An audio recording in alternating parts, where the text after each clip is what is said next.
Welcome to Mother-Daughter Projects. I'm Steph. Today I'm going to replace an old broken shower can light with an LED trim light. This is the LED I picked up from the Home Depot.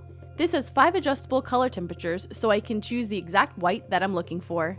It comes with spring clips installed, but it also comes with friction blades. I held it up to the old light fixture to double check that it was the right size, then I turned off the power at the junction box. When I moved into my house over 10 years ago, there was a cover over this light to give it a more finished look. But it broke years ago and you can see the trim has separated from the fixture. I removed the bulb and just pulled the trim off, which appeared to have been glued. I couldn't easily pull the fixture out, so I'll figure that out in a minute. I went ahead and sanded the glued part down and painted it out white.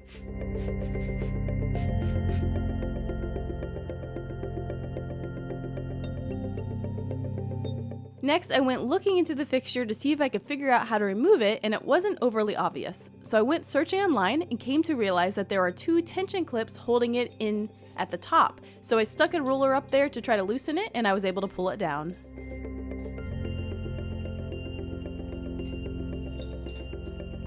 And the socket adapter pulled out easily from the fixture.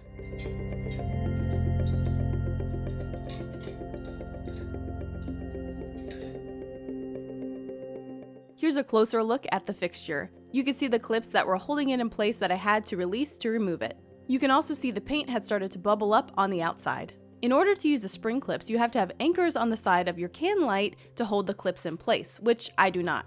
So I swapped out the spring clips for friction blades. I screwed in the socket adapter and plugged it into the LED and fitted it into place.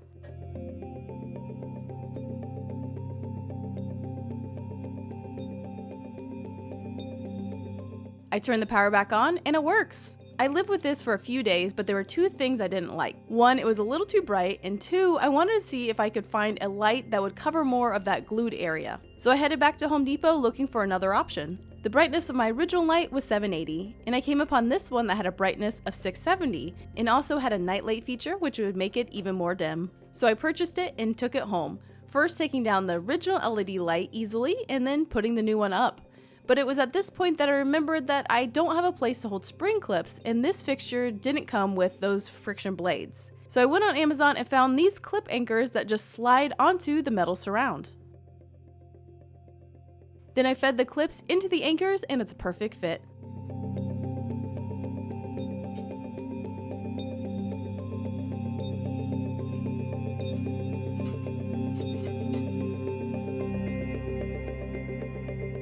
You can still see some of the glued areas, but I like the fixture better as it has less light and it has that night light feature.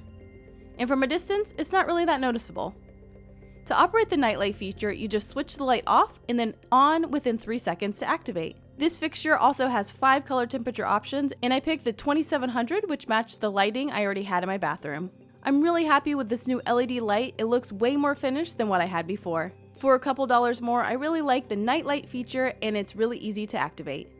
This project did take more time than I was expecting, as I didn't know how to remove that fixture and then I had to order those clips for the springs, but ultimately, I'm happy that I have this done, and all I wish is that I had done this sooner. If you want to see more projects from us, be sure to visit us at motherdaughterprojects.com. And be sure to like this if you learned something and subscribe right here on YouTube.